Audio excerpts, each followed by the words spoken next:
నమస్తే, welcome to YoYo TV. So ప్రస్తుతం మనతో మాట్లాడడానికి Congress party senior leader Lokesh Yadav గారు ఉన్నారు. ఒకసారి మాట్లాడదాం. అన్న నమస్తేనే.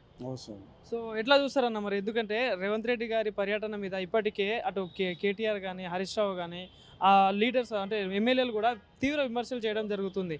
ఎందుకంటే నిన్న ప్రెస్ మీట్ పెట్టిన దాని మీద కూడా విమర్శలు చేయడం జరుగుతుంది. ఎందుకంటే ముఖ్యమంత్రి స్థానంలో ఉండి కూడా మాట తీరు మార్చుకుంటే బాగుంటుంది అని చెప్పేసి కూడా చెప్పడం జరుగుతుంది. సో ఎట్లా చూస్తారు ఇదంతా? హరీష్ రావు గారికి అదే కేటీఆర్ గారికి ముఖ్యంగా టీఆర్ఎస్ పార్టీలో కల్వకొండ కుటుంబం మొత్తం కూడా ఇంకా అహంకారం తగ్గల. వారు ఇప్పుడు కూడా ఇంకా మేము అధికారంలో ఉన్నాము, కేసీఆర్ మంత్రిగా ఉన్నాడు, ముఖ్యమంత్రిగా ఉన్నాడు, మేము మంత్రిగా ఉన్నాడు ఫీల్ అవుతున్నారు. ముందు ఆ మత్తు నుంచి బయట రండి ఫస్ట్. మీరు ఆ మత్తు నుంచి బయటకు వచ్చి బయట ప్రపంచాన్ని చూస్తే అసలు ఎవరు ఓడిపోయారా గెలిచారా, ఎవరు మంత్రిగా ఉన్నారో ఎవరు ముఖ్యమంత్రిగా ఉన్నారో తెలుస్తుంది. అది మరిసి అసలు మీ అహంకారం, మీ అంత అహంకారం ఈ ప్రపంచంలో ప్రదర్శించారా? మీ ఇష్టం వచ్చిన మాటలు, అసెంబ్లీ వేదిక కేటీఆర్ మాట్లాడిన మాటలు, అసెంబ్లీ వేదిక హరీష్ రావు గారు మాట్లాడిన మాటలు, అసెంబ్లీ వేదికగా కేసీఆర్ గారు మాట్లాడిన మాటలు అసలు సభ్య సమాజం సిగ్గుపడే విధంగా అహంకారానికి దర్పణంగా మాట్లాడారు. వీళ్ళు ఇష్టం వచ్చినట్టు కారు కోతలు కూసి అసలు యువతల మిగతా పార్టీలే కాదు, మిగతా వ్యక్తులే కాదు, మేమే రాజులము, మేము సామంతులము, మీరంతా బానిసలు, మా కింద మీరు గులాంగిరి చేస్తారనే దూరంలో మాట్లాడారు. అసలు మిమ్మల్ని చూసి తెలంగాణ ప్రజానికి మొత్తం కూడా సిగ్గుతో తలంచుకుంది. మీ మాటలు చూసి, మీ అహంకారం చూసి, మీ అహంకారం చూసి అహంకారమే సిగ్గుపడదు. అట్లా పొగరబోతరంగా మరి మాట్లాడారు. దాని పరాకాష్ఠనే మొన్న ఓటమిలో మామూలు ఓటమి కాదు. అసలు మిమ్మల్ని ఓడించడానికి అలా మీరు అసలు మీరు బయట రావద్దు. ఫస్ట్ ఆఫ్ ఆల్ మీరు ఎట్లా ఓడించారు తెలుసా? 60,000, 70,000, 80,000 ఓట్లు మెజార్టీ. అంటే ఇంకొక అభ్యర్థిని పెడితే కూడా గెలిచేటటువంటి మెజార్టీ ఇచ్చారు. అయినా సిగ్గు శరం లేకుండా ఇష్టం వచ్చినట్టు మాట్లాడి ఇంకా కూడా పొగరబోతుతనంగా మాట్లాడటం ఇది మంచిది కాదు. మీరు ఏదైనా 10 సంవత్సరాలు అధికారంలో ఉన్నారు, తెలంగాణ తెచ్చుకున్నాం, ఇష్టం వచ్చినట్టు పందులు తినట్టు తిని 7 లక్షల కోట్ల రూపాయలు అప్పులు చేస్తారు మీరు. అసలు ఏమన్నా అసలు రాష్ట్రం లెక్క ఉందా? ఇదేమన్నా మొత్తం అప్పులు, చివరికి బస్ స్టాండ్లు కూడా తాకట్లు పెట్టారంటే ఇలా సిగ్గుపాడు. కానీ అసలు బతుకులు అసలు వీళ్ళు ఏమన్నా చెప్పి అసలు బస్ స్టాండ్ కూడా తాకట్టు పెట్టి మీరు అప్పులు తెచ్చి తెలంగాణ ఎకానమీని నడ్డిడిసి పారేశారు మీరు. అసలు ఇంత దౌర్భాగ్యమైన పరిపాలన, ఇంత రాక్షసమైన పరిపాలన, ఇంత అవినీతికరంగా పరిపాలన చేసి చిన్నబన్నం చేసి అసలు ఈరోజు కనీసం జీతాలు ఇవ్వలేని పరిస్థితి. ఈరోజు తెలంగాణ ఎకానమీ పరిస్థితి ఎట్లుందంటే ఆ జీతాలు లేని పరిస్థితి, కనీస సదుపాయాలు కూడా సమకూర్చుకోవడానికి వీలుగా లేకుండా ఇష్టం వచ్చినట్టు చిల్లర దోసుకొని ఇష్టం వచ్చినట్టు చేసి పరిస్థిపోయారు. కానీ ఏదైతే చూసుకుంటే 6 నెలల్లో కాంగ్రెస్ పార్టీ పోవడం ఖాయం. ఇదే ప్రజలే బుద్ధి చెప్తారు, ప్రజలే తీర్పు చెప్తారు అని చెప్పేసి కూడా చెప్తున్నారు పదే. సో మరి నిజంగా కాంగ్రెస్ పార్టీ 6 నెలలు పాలన చేసే ఛాన్స్ ఉంటుందా? 6 నెలలు ఏంటంటే భలే ఉన్నారు. మేము 6 నెలలు 3 నెలలు కాదు, 20 సంవత్సరాలు అధికారం చేయడానికి మేము వచ్చినాం. మా లక్ష్యం 5 సంవత్సరాలు కాదు, 20 సంవత్సరాలు మా లక్ష్యం.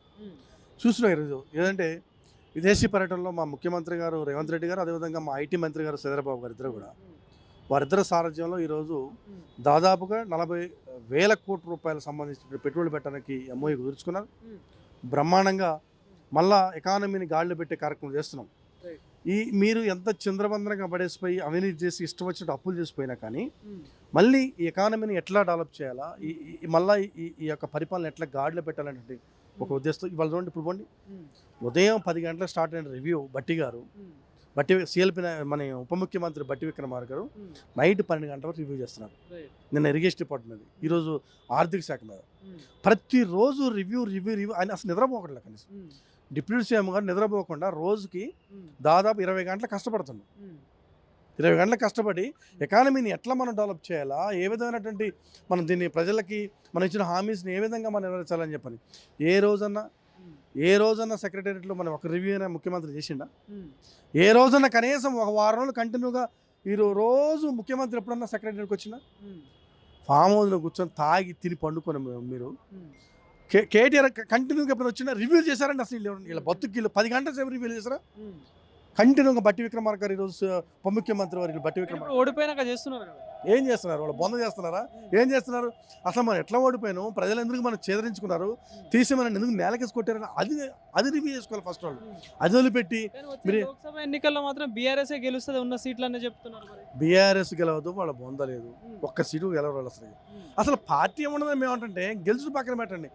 లోక్సభ ఎలక్షన్ తర్వాత తెలంగాణ ప్రాంతంలో గులాబీ జెండా కనపడదు.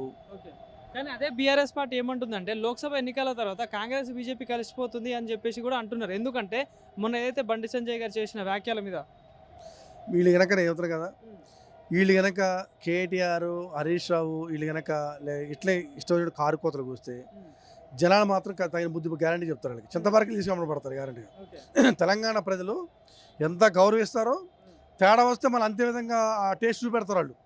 మీరు అనుకుంటారు ఇష్టం వచ్చినట్టు మాట్లాడితే మేము అహంకారంతో మాట్లాడుతున్నాం, అధికారం ఉంది కాబట్టి మేము చెప్పినట్టు చేశారు కాబట్టి అనుకుంటారు. కానీ ఇప్పుడు మీరు అధికారం లేరు. అసలు మీరు ఎంత వీకో మాకు తెలుసు. తెలంగాణ ఉద్యమంలో మీతో పాటు మనంతా కలిసి చేసినాడు. మీరు ఎంత వీకో మాకు తెలుసు. ఇప్పటికైనా కానీ వాస్తవాలు గమనించి ప్రజాక్షేత్రంలో మీరు చేసిన అప్పులు ఒప్పుకున్నారు. మేము రివ్యూస్ ద్వారా మేము చేసిన అప్పులు మొత్తం కూడా ప్రిన్సిపల్ సెక్రటరీస్ మొత్తం కూర్చోబెట్టి ఐఏఎస్ ఆఫీసర్ నిపుణుల కమిటీ మొత్తం విత్ ఇన్ ది డిపార్ట్మెంట్లో ఏ డిపార్ట్మెంట్ ఎంత అప్పు ఉంది మొత్తం తెలిసాము. 7 లక్షల కోట్ల రూపాయల అప్పు ఉంది. ఈ అప్పు మొత్తాన్ని మేము చేశారని చెప్పి మీరు ఇండైరెక్ట్గా ఒప్పుకున్నారు. మీరు ఒప్పుకుంటారు కాబట్టి ఇప్పటికైనా కానీ ఏదైనా సలహా సూచనలు ఇవ్వాలంటే సానుకూలంగా ఒక క్రమబద్ధ జీవన తప్ప ఇష్టం వచ్చినట్టు మాట్లాడి పిచ్చి పిచ్చి మాడితే మాత్రం ఖచ్చితంగా తగిన బుద్ధి చెప్తున్నారు సిద్ధంగా ఉన్నారు ప్రజలు కూడా. మీరందరూ కూడా ఏదో కళ్ళబొల్లి మాటలు చెప్తే ప్రజలు వినడానికి సిద్ధంగా లేరు. మీరు ఇంకా ఇప్పుడు కూడా మేము అధికారంలో ఉన్నాము, మేము మంత్రులము, ముఖ్యమంత్రులు, మేము పోలీసులు మొత్తం మా చేతిలో ఉన్నారు, అధికార యంత్రాంగం మా చేతిలో ఉన్నాయి. ఆ భ్రమలో మీరు బతకబాకండి. మీరు ఆ భ్రమలో ఉంటే మిమ్మల్ని ఎవరు కాపాడలేరు. తెలంగాణ సమాజంలో మిమ్మల్ని కాపాడడం కష్టం. మేముగా ప్రభుత్వం కాదు, ప్రజలే మిమ్మల్ని వదిలిపెట్టరు. మీ దగ్గర నుంచి ఖచ్చితంగా మేము ఒక్కసారి కనుక ఈ ముడినెట్టు ఉప్పితే కేసీఆర్ కుటుంబం తెలంగాణలో దాదాపుగా 10 లక్షల కోట్ల రూపాయలు దోసుకుంది. దాన్ని తీసుకునేది అన్నం అనుకో అంటే మీ గతి ఏం చెప్పండిగా. అసలు మీ మాజీ మంత్రులు మీరు వాళ్ళు బయట రాలేస్తారా? మీరు బయట రాలేస్తారా?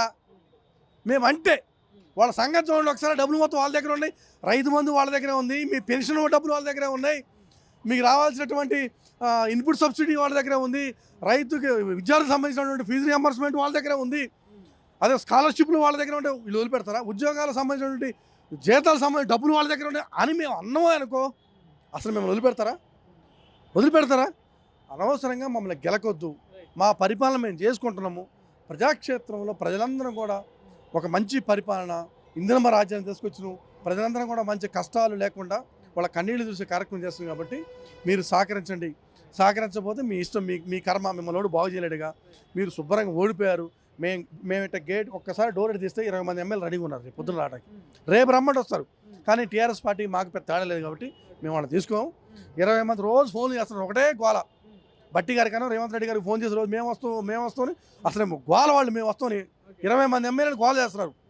అసలు మేము తీసుకునే పరిస్థితులు మాకు ప్రజలు స్పష్టమైన తీర్పు ఇచ్చారు. ఆ తీర్పుకు అనుగుణంగా మేము ప్రజాక్షేత్రంలో పరిపాలన చేస్తాము.